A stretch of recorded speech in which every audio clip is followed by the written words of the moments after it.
Hello everyone, welcome to Bambatha Kamanxusa. We are here to update you of what's happening on Inimba. Izolo mhla 7 October 2025.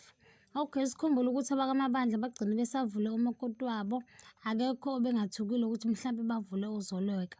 Unfortunately bakwazile shema ukukhetha umakoti wabo. Hayi, bajabula bakithi omabandla base babuza phela omalume bathumeka ukuthi ngabe uyabazi yini labantu. Wavuma bakithi ngesikhulu isimile ebusweni bakhe. Wathi yebo utamncinci ngiyabazi. Uhlazi ungena endlini phela sekuqediwe konke obekwenziwa bakhokha ngisho izinto zakabheketsha. Kwase kwathiwa uqhawe akamlande emotweni. Uthe nje ifefika into yokuqala ayibuzile ubuzo uMrs Mabandla omusha phela. Nangempela waqhamuka uthumeka lapho injabulo igcwele ebusweni bakithi.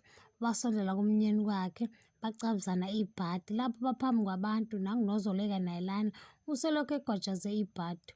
Uthumeka nohlathi sebengaphandle batshelana indlela abajabule ngayo. Uthumeka uze uyabonga kuhlathi ukuthi amenze umuntu obalulekile. Wajabula bakithi uhlathi okuyilapho aze akhiphe khona ikhadi. Wathi uthumeka akathenge yonke into ayidingayo ngoba ngolwesihlanu bayashada. Wathuka woma uthumeka wakhala ngokuthi njengoba nje engenalo nelokho uzokwenze njalo. Kamabandla babheshe mqhawe uyabhala lana izinto ezizofuneka ngomshado. Uthumeka uyafona ulungisa indaba yedekho uhlathi nangapha bamkala for isudu. Uyabona nje ubhizi lapho ulikamva akayingena isidalo wala ngisho bemcela kodwa akafuni. Uthumeka uyashintsha kulezi zinsuku. Uthumeka ushintshile kulezi zinsuku. Izolo uvele wagqoka i-uniform yaseCameroon hayibo. Washintsha thumthuma wazibonela uthandeka.